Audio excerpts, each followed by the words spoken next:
It was just a regular evening, the kind where everything feels comfortably predictable. I had music playing through Daniel's iPad while I cooked, something upbeat to drown out the silence of boiling water and my racing thoughts about work. I wasn't doing anything unusual until I heard that soft ding. A message notification popped up on the screen. From Natalie, my sister. I didn't think much of it at first. We all borrow each other's devices sometimes, right? But something tugged at me, a weird little instinct I couldn't shake. I tapped the message, thinking maybe she was asking about the trip. Instead, I saw the words that made the air feel heavier, hotter. You always said I looked better in red. She doesn't appreciate you like I would. I froze. For a second, I just stared at the screen, hoping, begging, that it was some kind of twisted joke. But it wasn't just one message. There were dozens. Flirty, manipulative, like little daggers disguised as compliments. And the worst part? He replied. Not with rejection, not with discomfort, but with matching heat, like he'd been waiting for her to say it all along. My chest tightened as I scrolled. You drive me crazy when you say things like that, he wrote. And, she'll never understand me the way you do. Each sentence chipped away at something inside me I didn't even realize was fragile. My husband. My sister. Like a cruel little play happening right under my nose. But I didn't scream. I didn't cry. I didn't even slam the iPad shut. Instead, I did something colder. I took screenshots. Every message, every timestamp. Like I was building a case in my own personal courtroom. Then I placed the iPad down gently, hand steady but heart pounding. And just like that, the Isabella they thought they knew began to vanish. I stood there in my own kitchen, stirring the sauce like nothing had happened, like my world hadn't just cracked open beneath me. The smell of garlic still lingered in the air, but it felt distant, disconnected. All I could hear was the echo of her words, his replies, looping through my head like a cruel melody. I wanted to scream, to throw something, to confront them both, but instead I smiled at the pot, as if dinner was still the biggest thing on my mind. Because in that moment, something in me shifted. I wasn't just hurt, I was awake, wide awake. And the woman they betrayed, she wasn't going to fall apart. She was going to watch, wait, and strike where it would hurt the most. I wasn't going to be loud. I was going to be unforgettable. So I wiped my hands on the kitchen towel, took one last glance at the iPad, and whispered to myself, "You picked the wrong woman." And with that, I began planning the performance of my life. A few days later, we packed for the family trip like nothing had happened. Daniel kept asking if I remembered to bring sunscreen or the charger for the speaker. Natalie texted in our group chat, excited about the lake view and the much-needed escape. I smiled at every message. I even added a heart emoji, because now I had a role to play, and I was going to play it flawlessly. Canceling wasn't an option. That would have been too easy. For them. No, I needed the trip. I needed them together, in the same space, unaware, comfortable. I needed time to gather more messages, more glances, more lies passed between fake laughs and clinking glasses. This wasn't just revenge, it was revelation, and I wanted witnesses. So I packed my favorite swimsuit, my sun hat, and every single screenshot. I wore lip gloss and told Daniel he looked handsome. I hugged Natalie a little too long. All while quietly watching the clock tick toward the explosion they didn't even know they lit.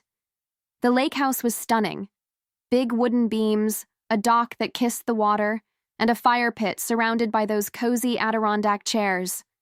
Everyone was smiling, laughing, settling in like it was any other family getaway. And me? I was the perfect wife, the warm sister. I brought wine, made toasts, kissed Daniel's cheek in front of everyone. Let them all see how happy we were. Every moment, every word was a test, not for me, but for them. And they kept failing. I caught Natalie sneaking glances at Daniel when she thought I wasn't looking. I noticed how his voice dropped when he answered her texts, how he tilted his phone just slightly away from me. Little things. But I saw it all. I saw them. At night, I'd lie in bed beside him, his breath steady and clueless. I'd stare at the ceiling, going over the timeline, tightening the puzzle pieces. I didn't want just a reaction. I wanted clarity. Proof so clear even they couldn't gaslight their way out of it. And what better way than to let them dig their own grave, with me handing them the shovel.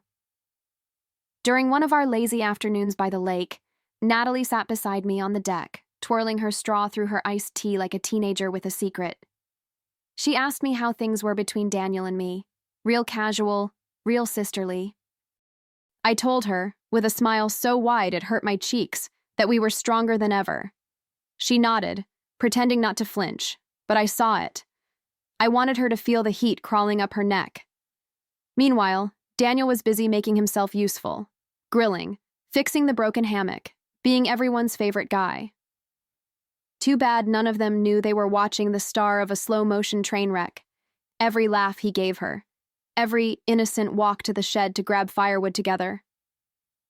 I logged it all. Quietly, carefully, and that's when I started planting seeds, little comments here and there, just vague enough to be brushed off. Funny how people aren't always who they seem. This trip might be more revealing than anyone expected. No one paid much attention then. But I knew. They'd remember those words soon enough. The first night at the lake passed like a carefully directed play. Everyone laughed over burnt marshmallows and sang along to old songs, the kind that bring back childhood summers. But under that easy surface, something darker pulsed. I could feel it. The way Natalie kept looking over her shoulder when Daniel wasn't near her, the way his mood shifted every time she walked into the room. I started noticing patterns. They'd disappear at the same time. Come back with leaves in their hair or damp sleeves, pretending they'd just bumped into each other out by the dock. I kept my distance, but my senses were razor sharp. Every whisper, every glance, every fake laugh between them was more than enough. It wasn't just betrayal. It was performance. And I was the only one watching from the front row with her eyes wide open. But I didn't act. Not yet. Instead, I played along, complimented Natalie's earrings, asked Daniel to rub sunscreen on my back. I kept the harmony alive just long enough to let them both relax into their mistake. They thought I was blind, but I was documenting everything, even the sound of their guilt. That night, I set the trap. Simple. Subtle. I left my phone unlocked on the kitchen counter. Screen dim, but not dark. A voice memo sat open, ready to play. Just a quick tap away.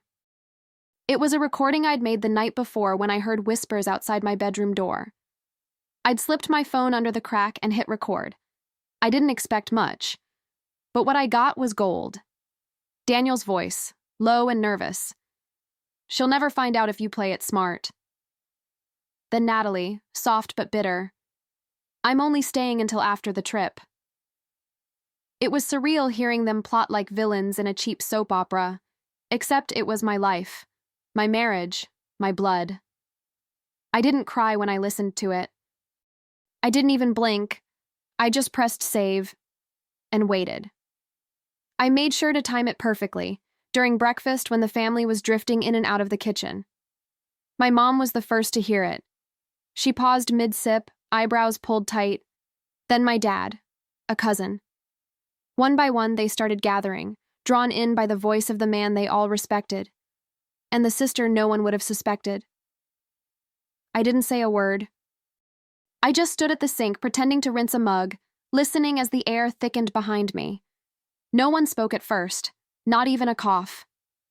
The memo kept playing, over and over, like background music to the unraveling of an illusion. The silence was louder than any scream could have been. My mother's hand went to her chest. My uncle leaned against the fridge, stunned. Natalie and Daniel? Nowhere in sight. I finally turned around, slow and calm, meeting each of their eyes. I didn't explain. I didn't need to. The memo did all the talking. That quiet hallway recording had become the loudest truth in the house. And just like that, the curtain was lifted. The story they thought they were hiding had an audience now. I saw it in their faces. Confusion, betrayal, the beginning of anger. They weren't sure what to say yet. but they would be. Soon. Because this wasn't the climax. This was just the reveal. The real moment? That was coming. And I was going to deliver it with the same grace I'd used to watch them fall. The next day, I called for a family lunch. Nothing dramatic, just a casual little meal before everyone went for a swim. I made a light salad, poured lemonade, and set the table with those bright napkins my mom loved. Everything looked perfect. I even hummed while slicing tomatoes. Natalie sat down first, still wearing that smug little smile. Daniel followed, pretending he hadn't noticed the way the house had gone cold overnight. Everyone gathered, chatting, laughing, unaware that the entire mood was about to shift. I waited until the plates were full and the drinks were poured. Then I stood, holding my glass, and smiled. The kind of smile that doesn't quite reach your eyes. I raised the lemonade like it was champagne and said, "To family, the ones who should never lie, steal, or sleep with your husband." It was instant. Utter silence. A fork dropped. My cousin gasped. My mother stiffened like she'd forgotten how to breathe. And across the table, Natalie's face drained of color as fast as Daniel's jaw dropped. I didn't flinch. I didn't blink. I just turned toward her, calm and clear, and said, "I hope red looks good on you, because it matches the shame that's about to cover your face." Natalie opened her mouth, but nothing came out. Just a soft breath, like her voice had betrayed her too. Daniel looked around as if someone else might step in and explain for him, but no one moved. No one even blinked. I reached into my bag and placed a small USB drive right in the center of the table. No words, just that soft click as it hit the wood. My father leaned in to look at it like it might explode. "That," I said, still holding my glass, "has the full message thread. Screenshots, audio, everything. I'd suggest playing it when I leave. You'll understand why I'm divorcing him, and why she's no longer my sister. No theatrics, just facts, the kind that don't leave room for denial. And still, not one person at that table moved." Natalie finally tried to speak. Some kind of excuse about being confused, emotional, that it wasn't what it looked like. But the thing is, it was exactly what it looked like. And Daniel? He didn't say a word. Not sorry, not surprised, just frozen. Because deep down, he knew I'd won the moment I didn't scream. I didn't wait for their reactions. That wasn't the point. This wasn't about watching them squirm. It was about reclaiming my voice. So while they sat in stunned silence, I tucked my chair back in, straightened my shoulders, and turned to leave. No tears, no drama, just the sound of my footsteps and the weight of the truth I left behind. Behind me, I heard someone whisper my name, maybe my mother, maybe a cousin, but I didn't stop. For once, I wasn't walking away broken. I was walking away whole. I had given them everything they needed to know, and what they chose to do with it? That was their burden now, not mine. As I stepped outside, the sun hit my face, warm and steady, like a promise. I didn't look back. Because in that moment, I wasn't a wife betrayed or a sister wronged. I was something else entirely. I was the woman who lit the match and walked away before the flames even touched her dress. Weeks passed. The papers were filed, delivered, and served with precision. Daniel didn't fight it, not really. Maybe he was too ashamed, maybe too afraid, or maybe he finally understood that he had lost something he'd never find again. As for Natalie, well, the silence around her spoke louder than any punishment I could have delivered. She was no longer invited, no longer mentioned, no longer included. She faded into the background like a bad stain no one wanted to talk about. And me? I breathed. For the first time in what felt like years, I really breathed. I started sleeping without waking up in a panic. I rearranged my living room. I laughed with my coworkers. I took long walks at sunrise and let myself feel the quiet. It wasn't joy, not yet, but it was peace. And peace, after betrayal, feels like a kind of luxury. People said I seemed different, lighter, stronger, and I was. Not because I won some dramatic battle, but because I stopped carrying what wasn't mine. Their guilt, their lies, their weight. I dropped it all. I chose me. Fully, fiercely, finally. I started traveling. Nothing extravagant at first. A weekend on the coast. A solo road trip with playlists I hadn't heard in years. I'd sit at little cafes with a book in one hand and a glass of wine in the other, watching strangers pass by, not needing anyone to notice me to feel seen. There was something delicious about being alone on purpose, about not having to explain anything to anyone. Friends reached out. Old ones, new ones, even a few who had distanced themselves when things started unraveling. They said they admired me, called me brave. But honestly, it wasn't bravery. It was survival.